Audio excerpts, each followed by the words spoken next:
വഴിതെളിച്ച് നാട് വടക്കൻ ജാഥക്ക് ഇന്ന് കറണ്ട് വീണ്ടും പോയി. ഇതെന്തോന്നാണിത്? വന്നു. തെക്കൻ മേഖലാ ജാഥക്ക് തിരുവനന്തപുരത്ത് ഉജ്ജ്വല സമാപന. വീണ്ടും പോയി. വന്നു പോയി, വന്നു പോയി. ഒരു കാലത്ത്, അതായത് 10 വർഷം മുമ്പ്, നമ്മുടെ വീടുകളിൽ നിന്ന് രാത്രിയാകുമ്പോൾ ഉരുവിട്ടുകൊണ്ടിരുന്ന വാക്കാണിത്. വീട്ടിൽ വൈദ്യുതി കണക്ഷൻ ഉണ്ടെങ്കിലും പഠിക്കാനിരിക്കുമ്പോൾ നമ്മുടെ കുട്ടികൾ ഒരു മണ്ണെണ്ണ വിളക്കോ മെഴുകുതിരിയോ കത്തിച്ചു വെക്കും. എപ്പോഴാണ് കരണ്ട് പോകുന്നതെന്ന് അറിയില്ലല്ലോ. കരണ്ട് പോകുമ്പോൾ സർക്കാരും മന്ത്രിയും KSEB ഉദ്യോഗസ്ഥരും പണ്ടാറമടങ്ങട്ടെ എന്ന് തലയിൽ കൈവച്ച് പറയും നമ്മുടെ അമ്മമാരും അമ്മൂമ്മമാരും. കാരണം എന്തെന്നല്ലേ, ഒറ്റച്ചിലമ്പ് പോലുള്ള സീരിയൽ കണ്ട് കരയാനിരിക്കുന്ന സമയത്താകും കരണ്ട് പോവുക. അതോടെ TVയും ഓഫായി. പിന്നെ കഥ പറയാനുണ്ടോ? അങ്ങനെ കേരളമാകെ ഇരുട്ടിലാകുമ്പോൾ ഒരു കൂട്ടരുണ്ട്. അത് വേറെ ആരുമല്ല, നമ്മുടെ മുഖ്യമന്ത്രി ഉമ്മൻചാണ്ടിയും വൈദ്യുതി മന്ത്രി ആര്യാടൻ മുഹമ്മദും ഇന്നത്തെ പ്രതിപക്ഷ നേതാവ് VD സതീശൻ ഉൾപ്പെടെയുള്ള യുവതുർക്കി MLA മാരുമാണ്. അവരന്ന് നാടാകെ നാട്ടിൽ ഒരു കവിത ചൊല്ലി നടക്കും. വെളിച്ചം ദുഃഖമാണുണ്ണി, തമസല്ലോ സുഖപ്രദം എന്ന മഹാകവി അക്കിത്തത്തിൻ്റെ വരികൾ. അക്കാലത്ത് നമ്മുടെ വാർത്തകളിൽ നിറഞ്ഞു നിൽക്കുന്നതാണ് പവർ കട്ട്, ലോഡ് ഷെഡിങ് തുടങ്ങിയവ. ഇതെന്ത് സാധനമെന്ന് ഇന്നത്തെ തലമുറയ്ക്കറിയില്ല. കാരണം ഇന്ന് മാധ്യമങ്ങളിൽ അത്തരം വാർത്തകളേ ഇല്ല, ചാനലുകളിൽ ചർച്ചയുമില്ല. അവർക്കായി, അതായത് പവർ കട്ട്, ലോഡ് ഷെഡിങ് എന്താണെന്നറിയാത്ത നമ്മുടെ പുതിയ തലമുറക്ക് മാത്രമായി അന്നത്തെ ഇരുണ്ട കേരളം എന്തായിരുന്നു എന്ന് മനസ്സിലാക്കാൻ ഒരു സിനിമയിലെ ഈ രംഗം സമർപ്പിക്കുകയാണ്. അയ്യോ എന്റെ ഈശ്വര, ആരാടി വീണത്? ഞാനല്ലേ കാവ്യ. ആ കസേര ഒടിച്ചു കാണും. ഞാൻ മെഴുകുതിരി പരത്തിയതാമ്മേ. അതിന് കസേര തള്ളിയിടണോ? മെഴുകുതിരി പരതുന്ന ഒരാള്. ഈ ലോഡ് ഷെഡിങ് ഇന്നോ ഇന്നലെയോ തുടങ്ങിയതാണോ? അല്ല, നാളെ മറ്റന്നാളോ അവസാനിക്കുമോ? അതുമില്ല. അപ്പൊ പിന്നെ നമ്മൾ എന്താ വേണ്ടത്? ഇരുട്ടത്ത് ജീവിക്കാൻ പഠിക്കുക. വരുന്നുണ്ട്, പൂച്ച വരുന്നുണ്ട്. ലോഡ് ഷെഡിങ്ങിന്റെ സമയം കൃത്യമായി നോക്കി പൂച്ച വരുന്നുണ്ട്. എന്റെ പൂച്ചേ, ഇന്നിവിടെ ആകെ ഉണ്ടാക്കിയത് ഒരു പരിപ്പ് കറിയാ. മീനൊന്നും വാങ്ങിയിട്ടില്ല.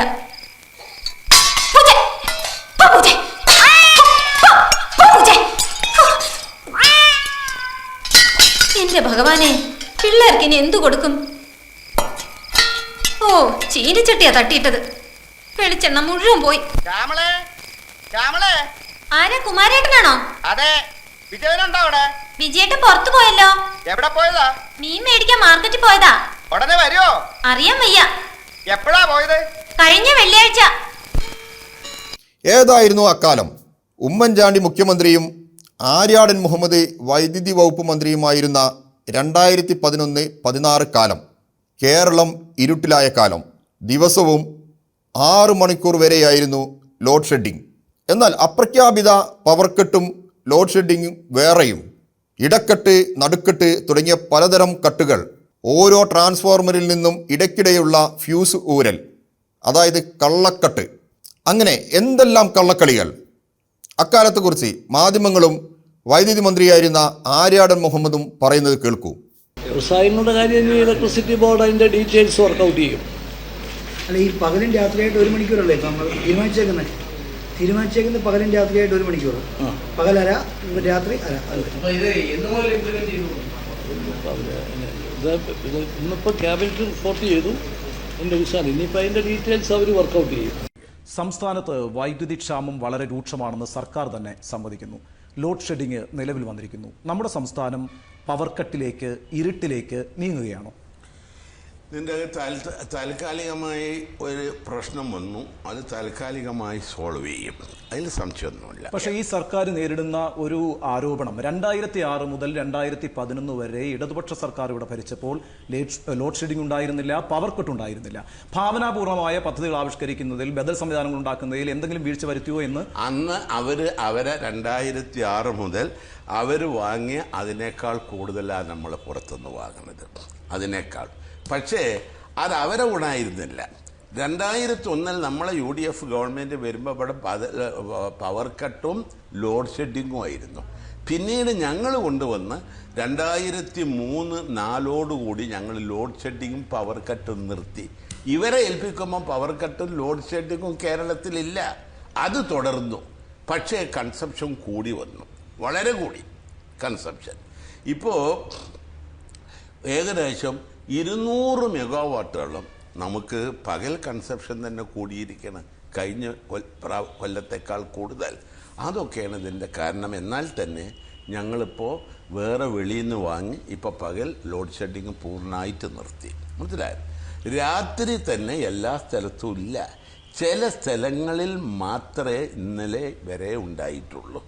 ഇന്നും അതിനേക്കാൾ ബെറ്റർ പൊസിഷനാവും. മുമ്പ് കരുണാകരൻ മുഖ്യമന്ത്രിയായിരുന്ന കാലത്തും കേരളം ഇരുട്ടിലായിരുന്നു. ഇനി നമുക്ക് കഴിഞ്ഞ 10 വർഷം നോക്കാം. 2016 മുതൽ 2026 വരെയുള്ള കാലഘട്ടം. ഒരു ദിവസം പോലും പവർ കട്ടോ ലോഡ് ഷെഡിങ്ങോ ഇല്ലാത്ത സുന്ദരമായ കാലം. കഷ്ടം തന്നെ. ഒരു ദിവസമെങ്കിലും പവർ കട്ടോ ലോഡ് ഷെഡിങ്ങോ ഏർപ്പെടുത്തേണ്ടേ? അങ്ങനെ ഇല്ലാത്തത് കൊണ്ടാണല്ലോ VD സതീശന് KCBയെ കുറിച്ച് കള്ളക്കണക്ക് പറയേണ്ടി വന്നത്. ആ കള്ളം കേൾക്കൂ. വൈദ്യുതി ബോർഡ് ഉമ്മൻചാണ്ടിയുടെ കാലത്ത് ലാഭത്തിലാക്കി, എന്നിട്ട് അതിൻ്റെ കടം കുറച്ചു കൊണ്ടുവന്നു. 20 പൈസ യൂണിറ്റിന് കുറച്ചു കൊടുത്തു ഉമ്മൻചാണ്ടി ഗവൺമെൻറ്. ഞങ്ങൾ അധികാരത്തിൽ നിന്ന് 2016 ഇറങ്ങുമ്പോൾ വൈദ്യുതി ബോർഡിൻ്റെ കടം 1083 കോടി രൂപയുള്ളൂ ആകെ. അതുവരെയുള്ള വർഷങ്ങളിൽ ഞങ്ങളുണ്ടാക്കിയ കടമല്ല, ഞങ്ങൾ കുറയ്ക്കുക ചെയ്ത്. ഈയിടെയായി നമ്മുടെ പ്രതിപക്ഷ നേതാവ് VD സതീശൻ ഒരുപാട് നുണബോംബുകൾ എറിയുന്നുണ്ട്. പക്ഷേ ഒരു ബോംബും പൊട്ടുന്നില്ല. എല്ലാം നനഞ്ഞ പടക്കം പോലെ ചീറ്റുകയാണ്. അങ്ങനെ ഈ കണക്കും ചീറ്റുകെട്ടോ. നമുക്ക് കണക്ക് നോക്കാം. UDF അധികാരം വിടുമ്പോൾ, അതായത് 2016 KCBയുടെ നഷ്ടം 1883 കോടി എന്നാണ് VD സതീശൻ പറയുന്നത്. ഇത് ആദ്യ നുണ.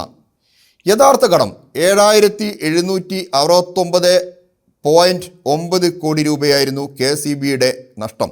ആ കണക്ക് ഇങ്ങനെ: LDF അധികാരത്തിൽ വന്നതോടെ UDF സർക്കാർ വരുത്തിവെച്ച KCBയുടെ നഷ്ടം നികത്തി തുടങ്ങി. 2024-25 സാമ്പത്തിക വർഷം KCBയുടെ ലാഭം 571.22 കോടി രൂപയിലെത്തി.